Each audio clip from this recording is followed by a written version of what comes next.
मेरा नाम साहिल है और मैं असम से हूँ।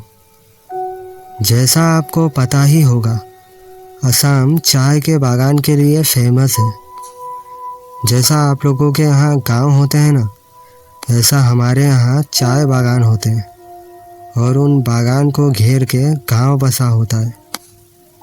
लगभग हर 2 में से 1 गांव में चाय बागान होता है और एक एक बागान किलोमीटर्स तक फैला होता है। यहाँ काम करने वाले मैनेजर्स को बंगलो, गाड़ी सब मिलता है।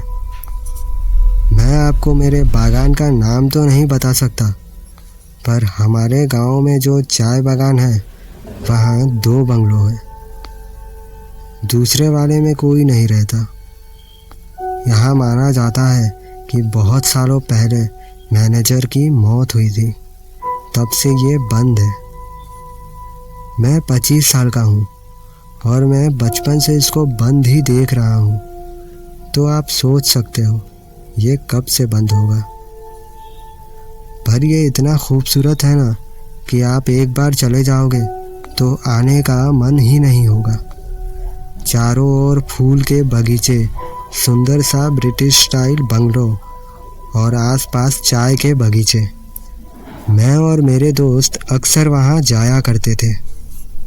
पर एक दिन हम में से एक दोस्त ने बोला कि क्यों ना उस बंगलो में पूरी रात बिताए। हम लोग थोड़े एडवेंचरस टाइप के थे, तो हम सबको वहाँ रुकने में कोई दिक्कत तो नहीं थी। उल्टा हम लोग और एक्साइटेड हो गए। उस दिन दोपहर को हम लोग वहाँ गए थे। वो बंगलो के सारे रूम्स बंद रहते हैं, पर कांच की खिड़की और दरवाजे होने के कारण अंदर दिखाई देता है। बाहर का माहौल जितना फूल पौधे से भरा खूबसूरत है, अंदर उतना ही डरावना। अंदर हर चीज़ पे धूल जमी हुई है। सब सामान इधर उधर, कुछ टूट गए हैं, कुछ बिखरे पड़े। एक पुरानी सी तस्वीर टंगी हुई है जिस पे धूल जम गई है। समझ नहीं आता वो किसकी तस्वीर है। उसी टाइम हम में से एक लड़का जिसका नाम राजू था, उसने बोला कि हम लोग वहाँ आटा फेंक देंगे और उसमें से अगर कोई चल के जाएगा तो हम लोग समझ जाएंगे कि यहाँ सच में भूत है। रात को प्लान के मुताबिक हम सभी ने अपने अपने घरों से झूठ बोल के निकल गए और एक साथ मिलके उस बंगलो की ओर आने के लिए चल पड़े। और वो हमारी ज़िंदगी की सबसे बड़ी भूल बनने जा रही थी।